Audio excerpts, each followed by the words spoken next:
All right, guys, welcome back to another video. So, the last day or so has just been absolutely insane. As everybody knows, with the biggest leak in Xbox history, I've been kind of going a little crazy on the video uploads just because I've been trying to cover it all.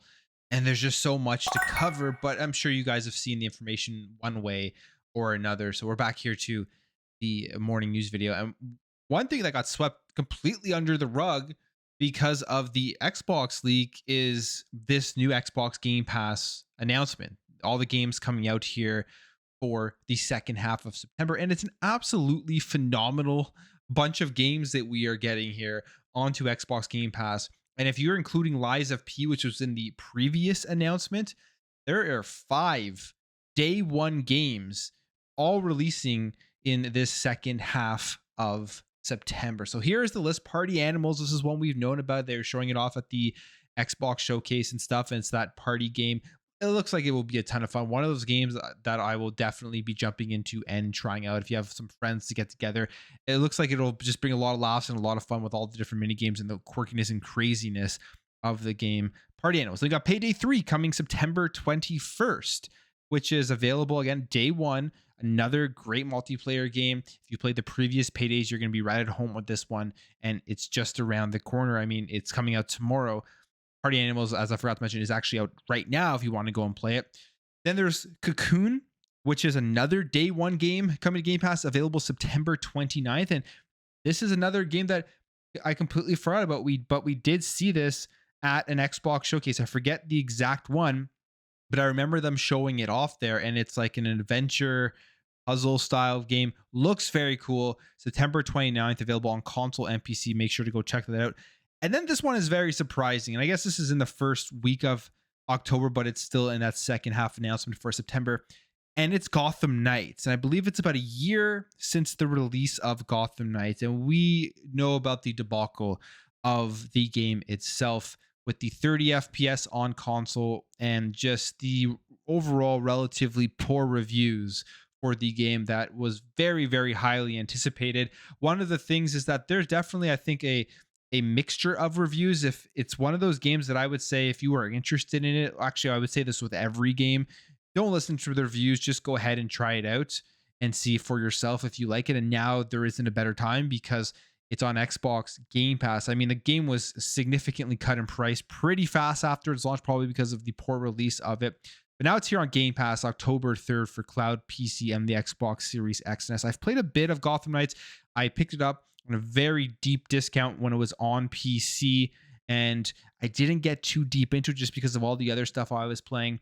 But I'm going to try it out on Xbox, I think, here, and just see overall, if you get deeper into this game, does it improve? Does it get better?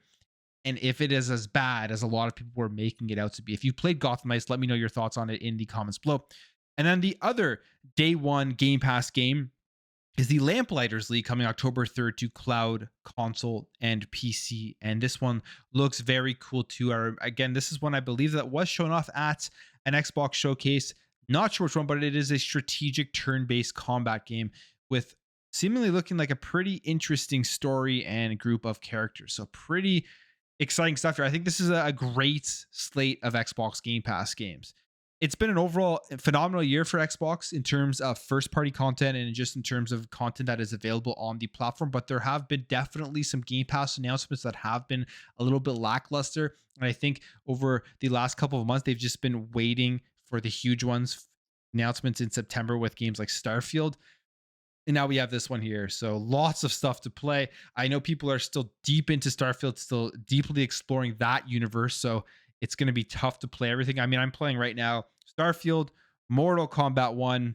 I'm playing the Crew Motor Fest, and then all of this stuff here jumping on the campus. I have no idea how I'm going to be able to experience all of these awesome games that are coming out at the end of this year. Now, when it comes to the craziness of that Xbox leak the other day, a lot of people jumped to conclusions, including myself, blaming the FTC for this. And it is looking more and more that this wasn't the fault of the FTC.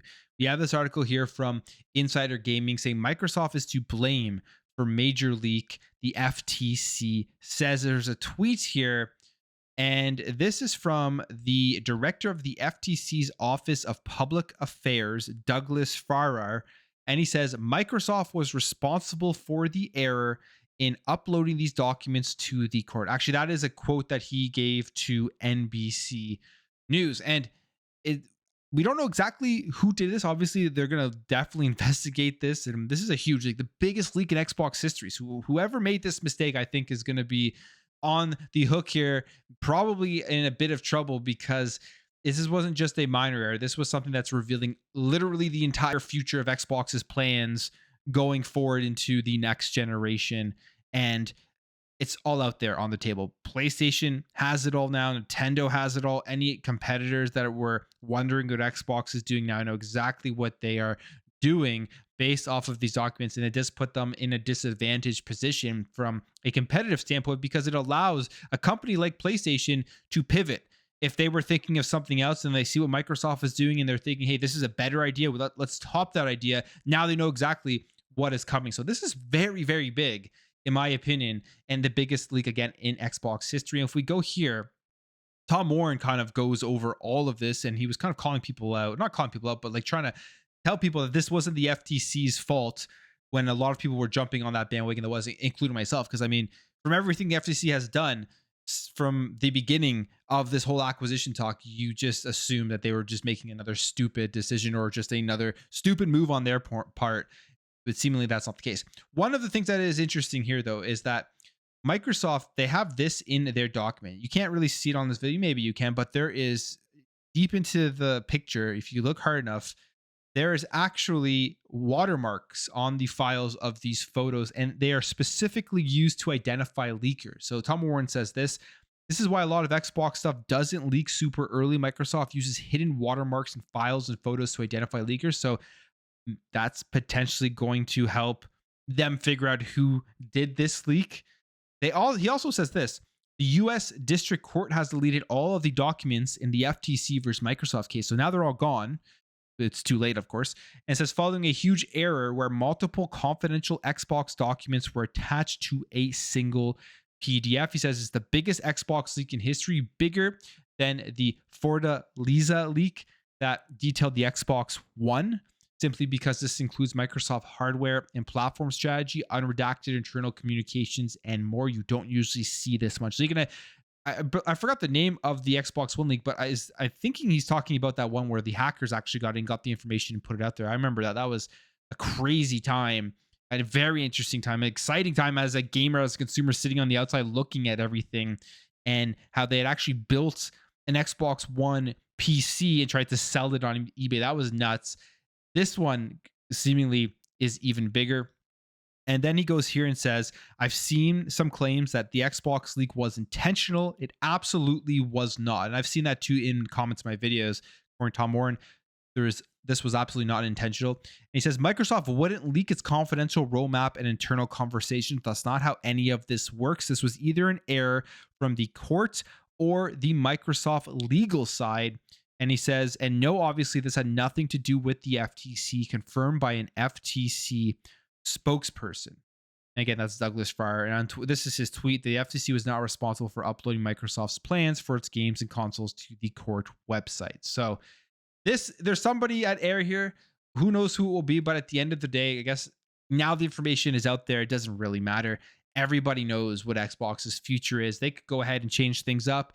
But with building out this type of stuff, I'm sure there's so much R&D, there's so much resources, and there's so much time in advance that they have to take to be able to get it out when they want to get it out. It may be relatively hard for them to pivot.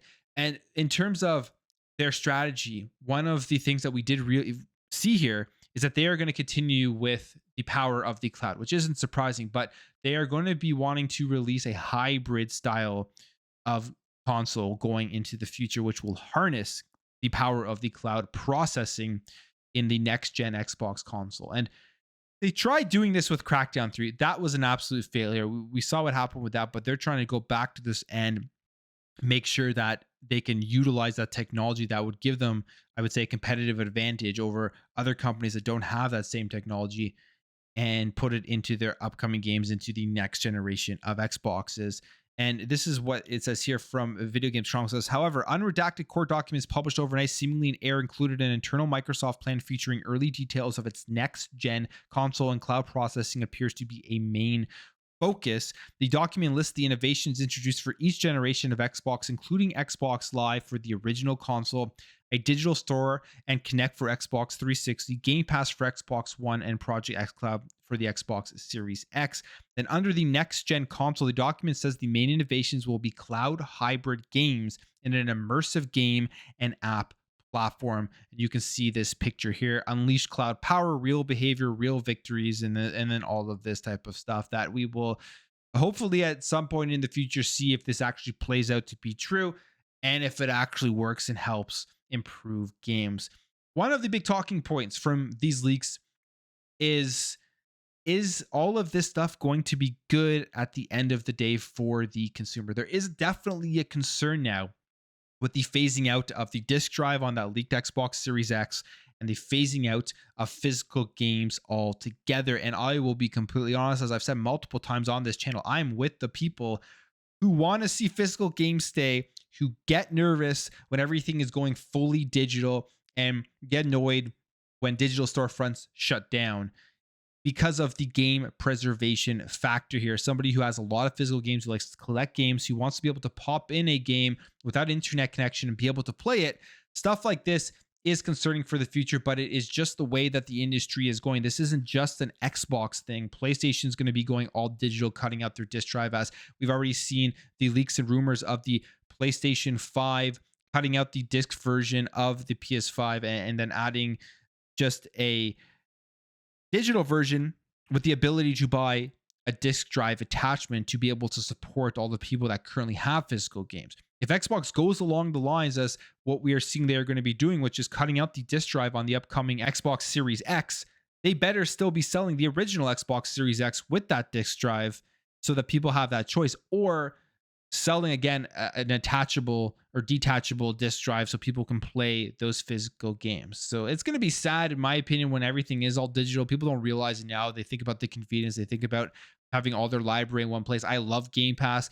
I use Game Pass all like essentially as my main driver for games, but I still like having those physical games. I still like being able to have that option to go out and pick up physical games. I still like the collector's editions that come with physical games. So when games come off of Game Pass, I would rather have the disc of it.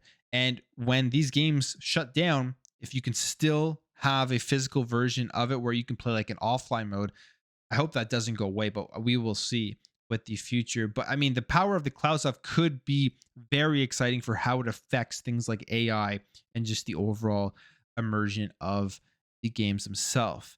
And finally, we also got to look at what is upcoming from Xbox, and there's tons of excitement here for games that have been unannounced. I am not really surprised by a lot of these. It just seems like these are the catalog of Bethesda games that will be coming out, but now we definitely have confirmation from this leak that more likely than not, we will be getting announcements about these soon.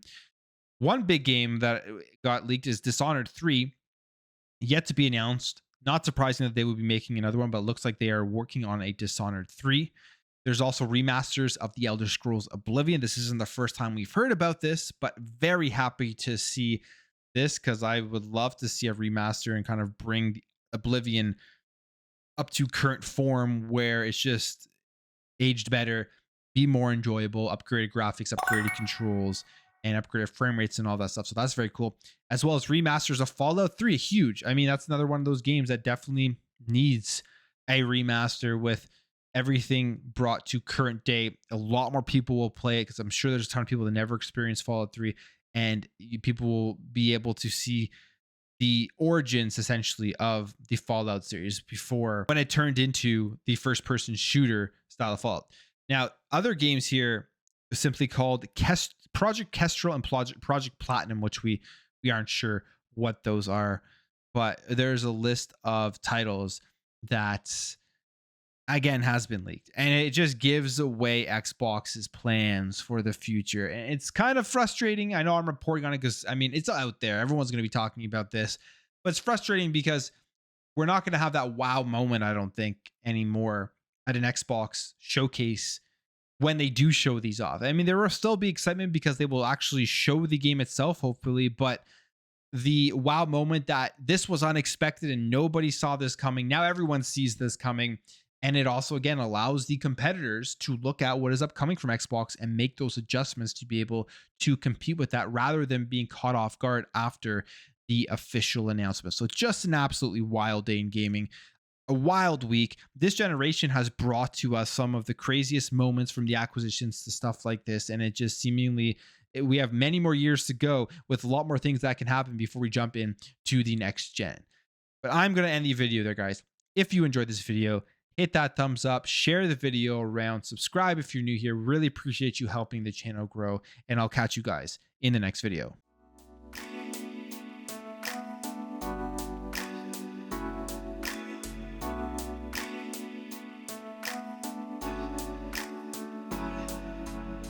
We'll be right back.